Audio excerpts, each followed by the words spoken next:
سلام كمي كأنكم زخبركم تخطاتلتي مدبنا لو ما عنتي دما بزعبا نقدست دميانا أبسمرا نخسرح زواج 1 مليون دولار تتمينو زلو جنزب أو أديس أبا زركبو سنة طباباوያን حواتنا زمصو حساب بزعبي حساباتي كهب مالتي ናብ ሓሳበይ ቅድመ ምእታወይ ነዞም ስነ ጥበበኛታት ንሞይኦም ከም ዘኽብሮ ነቲ ዝሰርሕዎ ፊልምታት ድማ ከም ዝከታተል ኣብ ግዜ ዝረኸብ ኩሉ ሬስፔክት ከም ዘለኒ ድማ እዚ ሕጂ ዝዛረቦ ድማ ካብ ሕውነታዊ ካብ ፍቕሪ ዝተለዓለ ሓሳባት ምዃኑ ክነግሮም ይፈቱ ማለት እዩ እንታይ ምበልኩ ብዛዕባ ዝመፅእ ዘሎ ሓሳባት እቲ 1 ሚልዮን ዶላር ዝበሃል ዘሎ ይዋፃእ ኣይዋፃእ ቅድሚ ናብ ኢልና ናብ ፍርዲ ቅድሚ ምእታውና መጽሐፍ ቅዱስ ብዛዕባ ገዳማዊ ህይወት እንታይ ይብል ዝብል ቁርብተይ ካብ መጽሐፍ ቅዱስ ከንብበልኩም ክፍትል እዩ ወንጌል ዮሐንስ ምዕራፍ 17 ካብ ቁጥሪ 15 ከንብበልኩም እዩ እንታይ ይብል ካብቲ ክፉእ ክትሕልዎም እምበር ካብ ዓለም ከተውፅኦም ኣይኮንኩን ዝልምን ዘለኹም ከምቲ ኣነ ካብ ዓለም ዘይኮንኩ ንሳቶም እውን ካብ ዓለም ኣይኮኑን በቲ ሓቂ ቀድሶም ቃልካ ሓቂ እዩ ከምቲ ንኣይ ናብ ዓለም ዝለኣኽካኒ ከምኡ እውን ኣነ ናብ ዓለም ለኣኽክዎም ኢሉ ማለት እዩ ቃል ኣምላኽ እንታይ ዝብለና ኢየሱስ ክርስቶስ ብርሃን ኣብ ጸልማት የብርህ ጸልማትካ ኣይሓዞን ኢልና ማለት እዩ ስለዚ ንስኻትኩም ጨው ምድሪ ኢኹም ንስኻትኩም ብርሃን ዓለም ኢኹም ኢልና ኣሎ ማለት እዩ ክርስቲያናት ብርሃን ዓለም ክንከውን ኢና ተጸዊዕና ኩልና ማለት እዩ ስለዚ ጸልማት ብርሃን ኣብ ጸልማት ከይዱ እዩ ዘብርህ ማለት እዩ ስለዚ ብዛዕባ ገዳማዊ ህይወት ክንሓስብ ከለና በመጀመርታ ደረጃ ብዙሓት ጻድቃናት ኣብ ሓደ ገዳም ተኣኪቦም ክነብሩ ወይ ከዓ ክነብራ ሸዓብኣ ኮይኖም ርእሰን ከጽደቃ ወይ ከዓ ጻድቃናት ክበሃላ ኣይኮነን ኣምላኽ ዝደልየና ማለት እዩ ዋላ ኣብ ብሉይ ኪዳን ተርኢና በዓል ሎጥ ኣብ ማእኸል ሶዶምን ጎሞራን እዮም ዝነብሩ ነይሮም በዓል ኣቦና ኣብርሃም ከዓ ኣብ ማእከል ካራን ናይ መሶጶጣምያ ዝበሃል እዮም ዝነብሩ ነይሮም ማለት እዩ ኣብ ማእኸል እቲ ህዝቢ ሃዋርያት ከዓ እንድሕር ኢልና ኣብ ሓድሽ ኪዳን ወላ ሓደ ካብቶም ሃዋርያት ኣብ ገዳም ኮይኑ ኣብ ሓደ ቦታ ህይወቱ ዘሕለፈ የለን ኩላቶም ኣብ ማእከል ኣህዛብ በዓል ጳውሎስ ኣብ ሮማ በዓል ጴጥሮስ ኣብ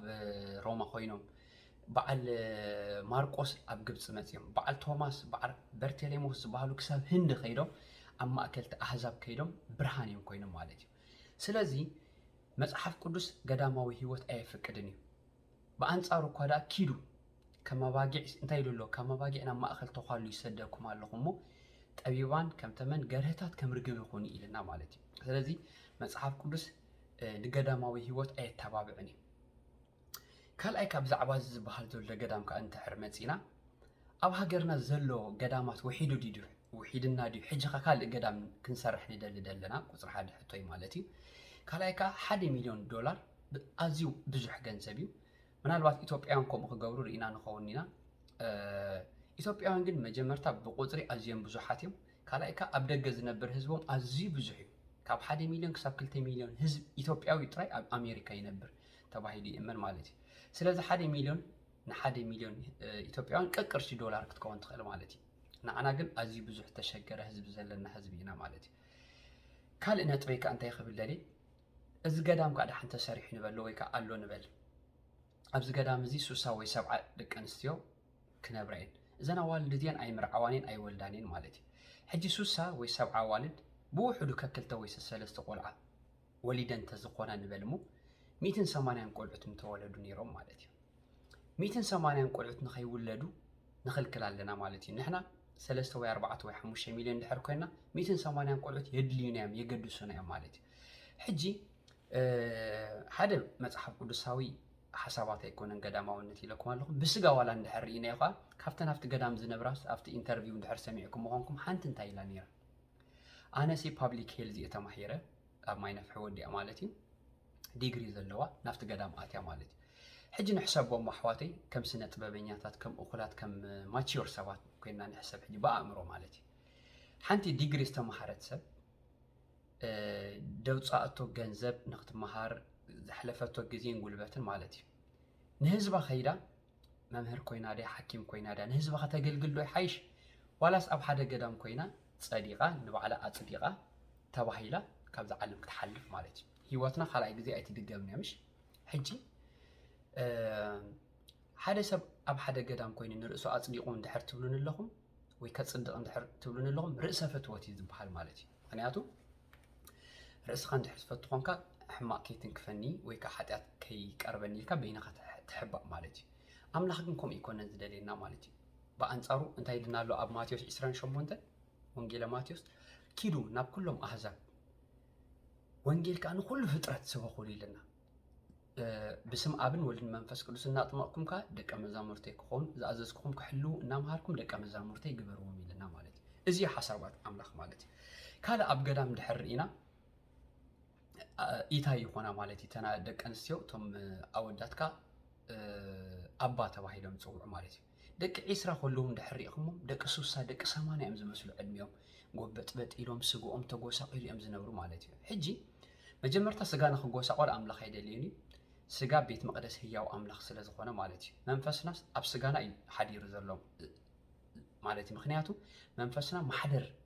ስጋና ማሕደር መንፈስና እዩ ማለት እዩ የቅሬታ ሕጂ እንታይ ይኽብለኩም ደሊ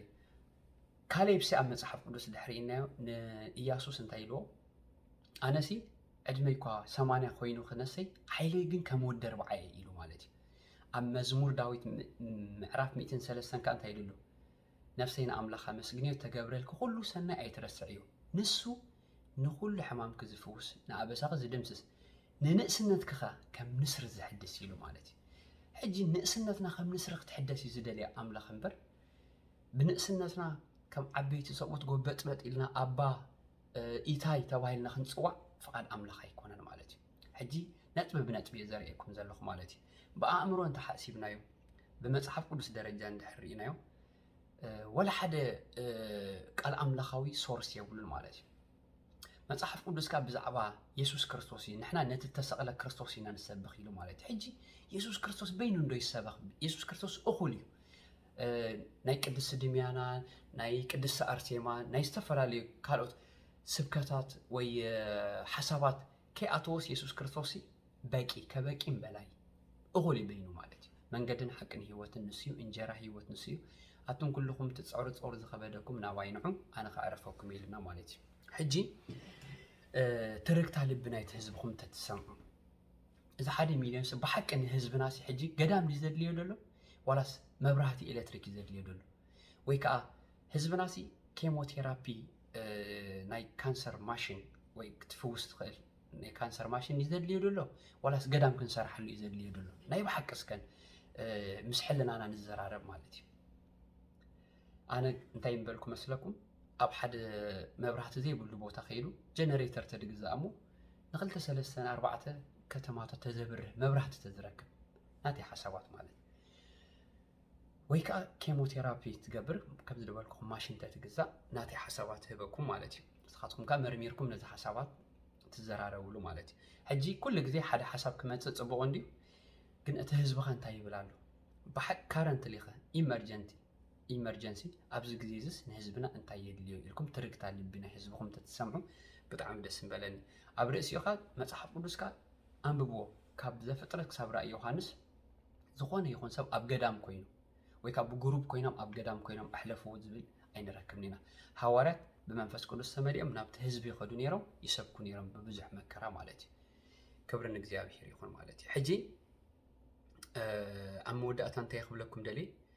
أب جزء تنسأنا يسوع كريستوس حج حمامات عرب صغلتي لنا تنسأ خنبلينا أب جزء تنسأنا يسوع كريستوس سي موتن تنسأنا يسوع كريستوس دينا خنسبغ زقبانا ويس بزعبا أب جبس تنبر زنبرت حنت قدس سبيتي قدس دميانات أدينا قانبلا لنا مالتي أوكي كل جديد قرم قدي قدسان تتواهي لهم أب مدر حبشة ويكاب سوريا خمنص لهم ويكاب جبس خمنص لهم مالتي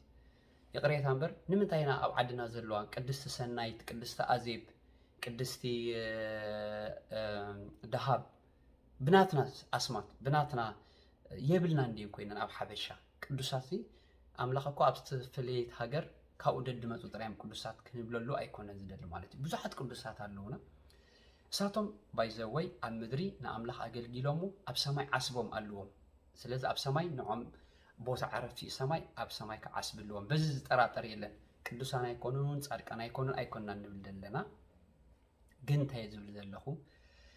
يسوع كريستوس إنا خنسبكو ኣብ ማእኸል ኣሕዛብ ከምኡ ኢሎም በዓል ሃዋርያ ጳውሎስ እንታይ ብዝብሉ ነይሮም ኣነ ብዘይካ ነቲ ተሰቕለ ክርስቶስ ካልእ ከይፈልጥ መደብኩ ኢሉ ማለት እዩ። ስለዚ ኣብቲ ወንጌል ዘይተሰብኮ ቦታ ከይደ ክሰብኽሲ ካልኦት ኣብ ዝሰረትዎ መታን ከይሃንፅ ኣብቲ ወንጌል ዘይተሰብኮ ቦታ ከይደ ክሰብኽ እዚ ክብረተይ ገይረ ኣለኹ ኢሎም እዮም ሓሊፎም ማለት እዩ። ስለዚ ንሕና ድማ መሰረት ሃዋርያትን ነቢያትን ኢና ደቂ ዓዶም ድማ ንቅዱሳን እንድሕር ኮይና እቲ ቅዱሳን ዝሰብኽዎ ወዲ ኣምላኽ የሱስ ክርስቶስ ንዑ ንስበኮ እምበር ነቶም ቅዱሳን ኣይኮንናን ክንሰብኮም ሕጂ ዝድለ ደሎ ማለት እዩ። ብሓቂ እዞም ቅዱሳን መፂኦም ሕጂ ሲ ቅድስቲ ድምያና ኣዴና ኣብዚ ንዓኸ ገዳም ንሰርሓል ክለና ተንብላሲ ትሐጎስ ኣይመስለንን ማለት እዩ። ምክንያቱ ንሳቶም ንርእሶም ኣይኮኑን ሰቢኾምና ንየሱስ ክርስቶስ እዮም ሰቢኾምና ሓሊፎም ማለት እዩ። ስለዚ እቲ ገዳማውነት መፅሓፍ ቅዱስ ኣየተባብዖን እዩ ኣይድግፎን እዩ። ወላ ሓንቲ ጥቕሲ ክትረኽብሉ ኣይትኽእሉን ኢኹም ኣብ መፅሓፍ ቅዱስ ኣብ ቃል ኣምላኽ ደይ ተፃሕፈኻ ዋላ ብዙሓት ሰባት ይደግፍዎ ዋላ ነዊሕ ዓመታት ይግበር ቃልካ ንዘለኣለም ኣብ ሰማይ ፀኒዑ ይነብር እዩ ዝብል እምበር ሓሳባት ናይ ሰባት ኣይኮነን ፀኒዑ ዝነብር ማለት እዩ። ስለዚ ሓሳባት ኣምላኽ ልዕሊ ኩሉ እዩ። ሓሳባት ናይ ሰባት ኩሉ ግዜ ክሰዓር እዩ። ሓሳብ ኣምላኽ ግን ፀኒዑ እዩ ዝነብር ማለት እዩ። ስለዚ ህዝብና እንታይ የድልየሎ በሉ ቃል ኣምላኽ ይድግፎ ይበሉ። እዚ 1 ሚልዮን እዚ ካብ መን እዩ ክመፅእ? ካብቲ ንስድርኡ ክሕግዝ ለይትን መዓልትን ድፍእ ዝብል ዘሎ መስኪን ደይቀሰነ መንእሰይ ብጭንቀት ኣብ ብዙሕ ነገራት ዝርከብ ዘሎ መንእሰይ ናብቲ ናብ ዓዱ ክእከብ ምስ ስድርኡ ክነብር ዝግብኦ እሞ ዕድል ዘይረኸበ ግን ኣብ ስደት ዘሎ መንእሰይ እዩ። ስለዚ እዚ ሓሳብ እዚ ብኩሉ ሸነኻቱ ርኢና ቅኑዕ ኣይመሰለንን ኣነ ሓሳብ ኣምላኽ እውን ኣይመሰለንን ማለት እዩ። ስለዚ ኣብ ገዳም ዝነበር ናብራ ጉስቁልና ዝተመልኦ ርእስኻ ገሊልካ ዝግበር ናብራ እዩ። ስለዚ ምድግጋም ሓሳባት ከይኮነኩም በዘን ሓሳባት እዚአን ተዘራረቡ። ስለዚ እዚ ሓሳባት እዚ ወይ ናብ ካልእ ሓሳባት ከም ዝድበልኩም ኬሞቴራፒ ማሽን ዲ ክግዛእ ጀነሬተር ዲ ነቲ ፀለማት ዘሎ ህዝብና ቤት ትምህርቲ ዲ ክስራሕ ሆስፒታል ዲ ክስራሕ ዋላ ይወፃት ገንዘብ ማለት እዩ። ብከምዚ ዓይነት ሓሳባት ተዘራረቡ ደስ ይብለኒ። ከምቲ ዝበልኩም ግን ንሞያኹም የኽብረልኩም እየ ንጥበብኩም ነቲ ንህዝብና ትገብርዎ መሃሪ ነገራት ኣቦቱ እዩ ማለት እዩ።